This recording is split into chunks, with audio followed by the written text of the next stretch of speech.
মেয়েদের বয়স 14 থেকে 28 হওয়ার সময় বাবা মা বিয়ে দিতে থাকে, কিন্তু ছেলেদের আর্থিক সামর্থ্য না থাকার কারণে সঠিক বয়সে বিয়ে করতে পারে না, তাই চরিত্র শতভাগ ধ্বংস হয়ে যায়। মূল প্রশ্ন এ বিষয়ে অভিভাবকদের উদ্দেশ্যে কিছু বলেন, ছেলেদের চরিত্র যেন ভালো থাকে।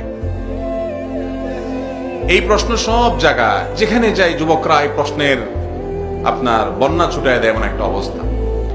আজকে এই মাহফিলের আয়োজনকে কেন্দ্র করে এক ভাই আমাকে বলেছেন, আমি খাচ্ছিলাম, খেতে খেতে আমাকে বললেন, ভাই আমাদের এলাকার অনাচার হলো, বয়স ছেলেদের 28, 30, 32 হয়ে গেল, বাপ মারা বিয়ে দিতে চায় না। সে নিজের কথা বললো, আমার বয়স এখন এত হয়ে গেছে, এখনো বাপ মা বিয়ে দেয় নাই। এবং বেচারা আফসোস করে আরেকজনের কথা বললো যে আরেকজন তার বয়স এখন 30+ হয়ে গেছে, অনেক বছর বাচ্চা হয় না, কারণ বিয়েই দিয়েছে বাপ মা 30-এর পরে, এরপরে অনেক বছর গেছে বাচ্চা হতে হতে, বেচারা বয়স এখন অনেক হয়ে গেছে, মাত্র এখন বাচ্চা হয়েছে। তো এখান থেকে বোঝা গেল যে এই সমস্যা আমাদের দেশের বিভিন্ন এলাকার আছে, আপনাদের এলাকা বিশেষ করে আছে। মুরব্বীরা যারা আছেন তারা কান খাড়া করে শুনে রাখেন। অনেক বাপমা আছে, বাপমা বলে যতদিন বিয়ে না করাইছি ছেলেটা ততদিন আমার, বিয়ে হয়ে গেলে মোহাম্মত ভাগ হয়ে গেল, বোর হয়ে গেল। এই চিন্তা খুবই ছোট লোকের চিন্তা। আমার ছেলে আমি জন্ম দিয়েছি, তাকে যদি আমি ভালোবাসা স্নেহ মমতা দিয়ে বড় করে থাকি তো আলহামদুলিল্লাহ, সে আমাকে সারা জীবন মনে রাখবে। আর মনে রাখতে পারুক আর না পারুক, মনে রাখুক আর না রাখুক, তাকে উপযুক্ত হওয়ার পর তার চরিত্র হেফাজতের জন্য বিবাহ দেওয়া বাবা মা হিসাবে আপনার উপরে ওয়াজিব। আল্লাহ কোরআন নির্দেশ করেছেন, ওয়ানকিহু, তোমরা তোমাদের অধীনস্থদের বিয়ে দাও। বিয়ে দেওয়ার নির্দেশ আল্লাহ তাআলা আলাদা করে দিয়েছেন। এবং নবী করিম সাল্লাল্লাহু আলাইহি ওয়াসাল্লাম বলেছেন, তোমাদের ছেলে মেয়েরা বিয়ের উপযুক্ত হলে যদি সময় মতো উপযুক্ত পাত্র পাওয়ার দেরি করবো না, খুঁজে পেলেই তাদেরকে দ্রুত বিয়ে দাও। যদি দেরি করো তাহলে ফিতনা ফাসাদ হবে, নানা রকম ব্যভিচারে তারা জড়িয়ে পড়বে। আজকাল এই জন্য বিয়ে যত কঠিন হয়ে গেছে, জেনা তত সহজ হয়ে গেছে।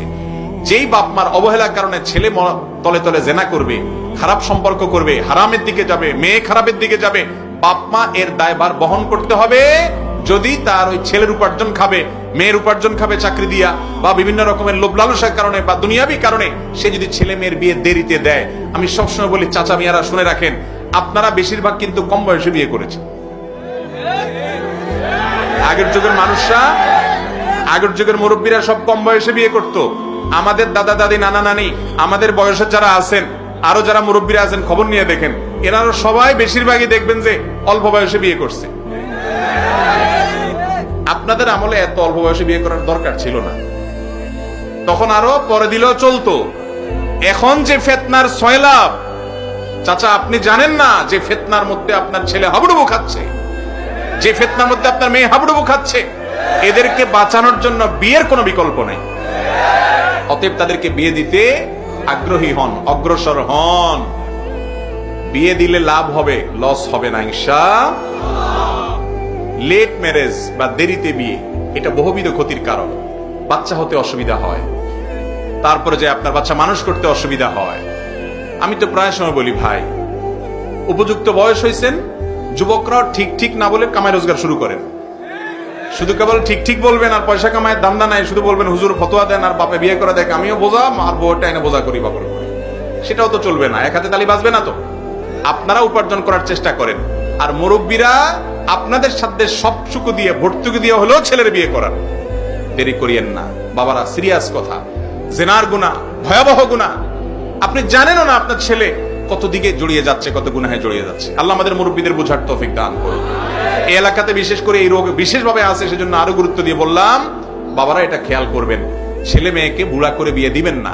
আপনি যে চিন্তা করে দিচ্ছেন যে ঠিক আছে, ও ছেলে মেয়েকে দেখুক, ভাই বোনকে দেখুক, সংসার দেখুক, সব দেখুক, তারপরে বিয়ে করাবো, বেচারারে পচার পরে তারপরে বিয়ে করাবেন, এই চিন্তা কেন করছেন? ভালো করে শুনে রাখেন, ছেলে যদি মানুষের মতো মানুষ হয়, ওকে সময় মতো বিয়ে করাইলেও বিয়ের পরেও সে ভাই বোনের দিকে খেয়াল রাখবে। আর যদি অমানুষ হয় তাহলে সে কখনোই খেয়াল রাখবে। আর মানুষ মানুষের পালন কর্তা না, মানুষের পালন কর্তা কে?